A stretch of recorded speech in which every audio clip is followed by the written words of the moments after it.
C'est étonnant, non? C'est Villers qui fait les paroles, c'est nul.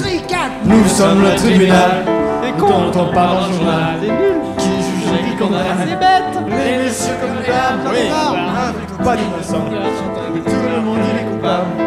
Nous en faisons le serment avant que vous ne passiez à table.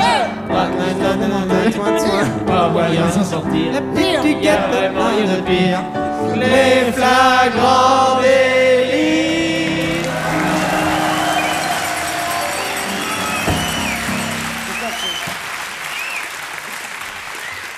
Quand je chante, ça me décoiffe. Il va me faire quelque chose. L'audience est reprise. Encore. Nous sommes le tribunal. Non, mais oh. Je vous rappelle qu'aujourd'hui, ici même, à Saint-Étienne, nous jugeons Huguette Bouchardot, qui est inculpée de vol qualifié, puisqu'elle a reconnu auprès du juge d'instruction avoir acheté une propriété dans le Midi, alors que la propriété, c'est le vol. Elle est également inculpée de tromperie sur la marchandise, puisqu'elle promet encore un changement, et puis d'exhibitionnisme, puisqu'elle montre son psu à tous les passants. La société française, d'ailleurs, a beaucoup de choses à vous dire, Madame Bouchardot. Oh là là. Et elle va maintenant s'exprimer, cette société française, par l'organe puissant, enfin, oui, puissant, et pas très généreux, Oh non. du procureur général de la République des proches françaises.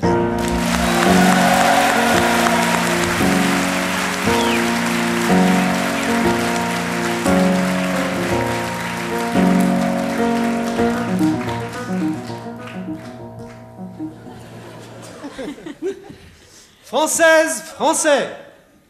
Belge, Belge. Stéphanie Pontaine, Stéphanie Pontin. Villers Banane. Ah, tu t'y attendais pas là.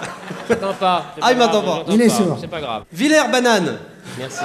Là, j'ai entendu. C'est bon là. C'est hein nul. Mon président, mon chien. Ah. Maître ou ne pas maître. Voilà la question.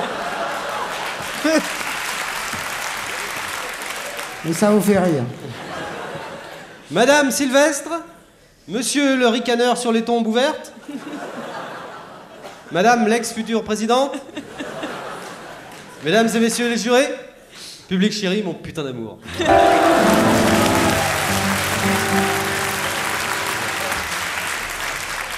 Bonjour ma hargne, salut ma colère et mon courroux coucou. Ah certes, le cas d'Arlette Laguillet ici présent Non, est extrêmement préoccupant. vous vous trompez d'affaire, monsieur le procureur. Je sais ce que je dis, c'est préoccupant. J'entends par là que je comprends, monsieur le président, maître, mesdames et messieurs les jurés, que ce cas vous préoccupe.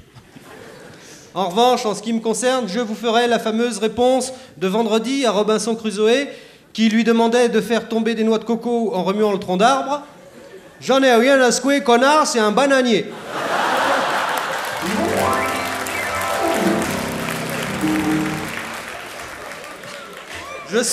Je souligne en passant qu'il était extrêmement rare à l'époque de voir un homme de couleur s'adresser sur ce ton à un navigateur britannique.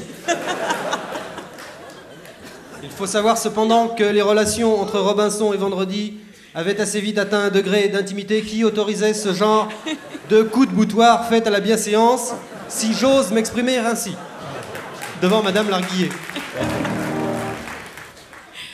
Tandis que je parle ainsi, je vois bien que s'allume dans votre œil, Monsieur le Président, la flamme de l'intelligence, qu'attise votre intense passion pour la vérité historique. Croyez bien que je ne suis pas insensible à votre soif de culture.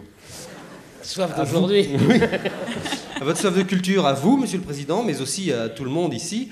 Tout le monde, excepté, il est vrai, l'incroyable Farfadet ankylosé du Bavoir, Quoi? qui broute ici son ennui en agressant mollement ses parasites crâniens, grâce au peigne à poux en épine dorsale de morue, que sa tata Rodriguez lui envoie de Lisbonne en paquet cadeau. Fado.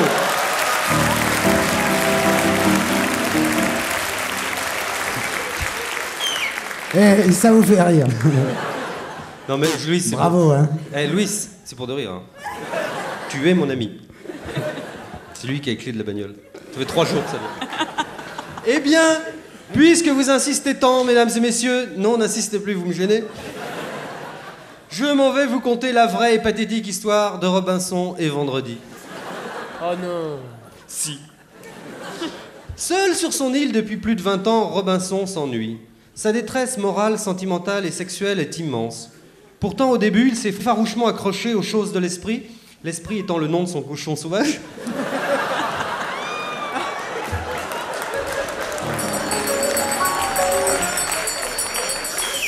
C'est dur.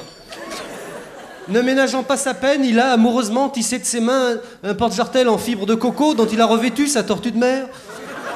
Suivant le schéma mental qu'elle a utilisé 300 ans plus tard les plus grands truducologues américains pour réanimer les pulsions vacillantes de leurs clients.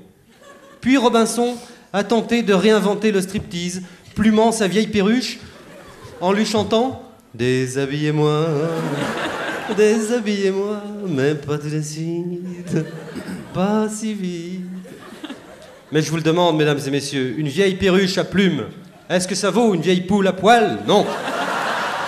Non. Alors Robinson Crusoe est allé encore plus loin. Il a tenté de se mettre en ménage avec un mérou.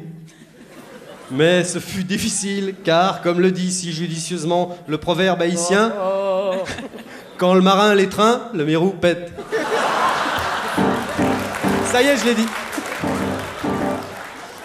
Et ça le fait rire. C'est nerveux, je t'assure. À la fin, Robinson était tellement obsédé qu'il sautait même, j'ose à peine le dire, il sautait même des repas. Alors il a sombré dans la déprime. Et puis, miracle, il fait un temps radieux ce 17 mai 1712 à midi, quand Robinson Crusoe arpente la face nord de son île. La mer est calme, le ciel d'un bleu limpide promène çà et là la mince écharpe de soie d'un léger cumulus. Si quelqu'un dans l'auditoire s'estime en mesure de me prouver le contraire, qu'il écrive sans plus tarder à Louis Rego, Le Courrier des Imbéciles, France Inter, 116 avenue du Président Kennedy, Paris 16e. N'oubliez pas le timbre. Robinson est soucieux. Son large front buriné par 20 années d'un soleil abrupt où le vent du large fait trembler ses mèches blondes de plébéien gaélique décolorées par le sel et ternies par l'âpre amertume de l'iode marin. Ce large front, chargé de 20 années de souvenirs et de sombres mélancolies, se barre d'un pli soucieux qui va de là à là, voir figure 1. Qui dira la souffrance de cet homme exilé loin de sa terre anglaise, loin de sa femme anglaise, loin de sa semaine anglaise, Non, je vois où tu vas en venir. loin de son assiette anglaise. T'as vu, je l'ai pas dit. J'ai eu peur, moi. Malgré la chaleur intense, il a froid, Robinson. Il a froid d'un froid intérieur qui lui vient de l'âme et qu'il ne parvient pas à vaincre, même en relevant le col de sa capote écossaise. Ah, tu parles. Ah, tu parles, on la voyait pas venir. J'ai eu peur d'une grossièreté, moi. Moi aussi. Mais il l'a dit. Il est au bord du désespoir, Robinson, car maintenant ce n'est plus seulement son front qui se barre, c'est son caleçon de laine anglaise. Son large caleçon long, buriné par 20 années d'un soleil abrupt, où le vent du large fait trembler ses mèches blondes de plébéien gaélique décolorées par le sel et ternies par l'âpre amertume de l'iode marin. Ce large caleçon chargé de 20 années de souvenirs et de sombres mélancolies se barre tristement et glisse sans grâce sur ses larges genoux de plébéien gaélique décolorés par le sel.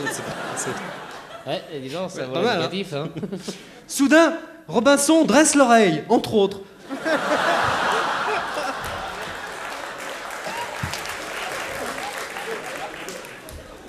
Ce qu'il a entendu, il ne peut le croire. Non, non, c'est impossible, c'est fou, ce serait trop beau, trop extraordinaire. Et pourtant... Mes chers amis, je vous retrouve après une page de publicité. Merci. Merci.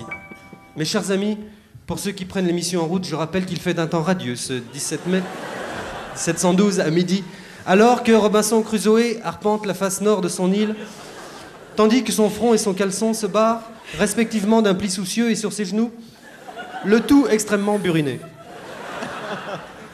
Soudain, Robinson dresse quoi? L'oreille.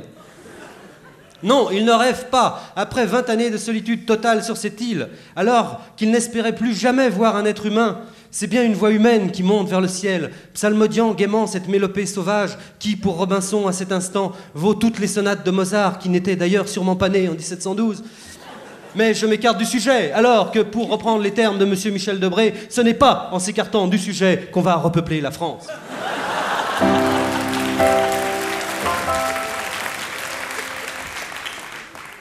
Par-dessus l'ample rideau de lianes de la forêt vierge, la voix se rapproche. À présent, Robinson en est certain. Ou bien c'est un homme, ou bien c'est un nègre. Écoutons cette mélopée. Moi, y en a vouloir, toi, ils te souviennent. Les Joseux, toi, y en a, mon ami. En citant la Madoudou, les plus belles, ils sont derrière, plus brûlants qu'aujourd'hui. Mais où Bignol, ce Wama, ça l'appelle. Toi, y en a failli marcher dessus. Mais où Bignol, ce Wama, à l'appel. Les souvenirs et les regrets, mon cul.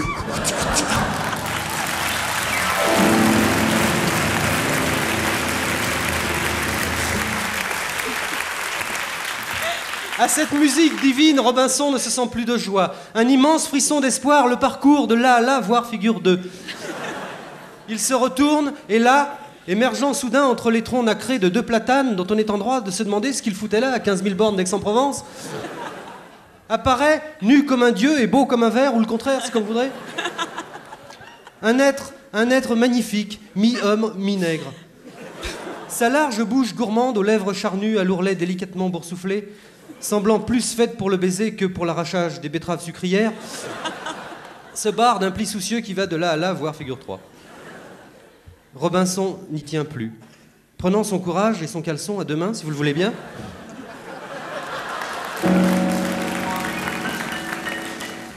il se précipite vers l'homme. Mais celui-ci prend peur. C'est la première fois de sa vie qu'il voit un homme blanc. Il tente de fuir vers la forêt. Mais Robinson, enfin débarrassé de ses angoisses et de ce putain de calbar, court plus vite encore. Trop affolé pour regarder où il met les pieds, l'inconnu se prend la jambe dans une liane. Il s'étale de tout son long. Complètement terrorisé, il se retourne vers son poursuivant. Mais c'est un large sourire qui vient aux lèvres de Robinson, qui s'approche du malheureux sauvage terrorisé. Et Robinson, mettant un genou en terre, se penche vers ce pauvre homme et lui dit « Vous avez votre carte de séjour ?» Tels furent, mesdames et messieurs, mes chers amis, les premiers mots de Robinson Crusoé à celui qui allait s'appeler Vendredi. Pourquoi allait-il s'appeler Vendredi? Ce sera l'objet d'une prochaine émission. Ça suffit pour aujourd'hui.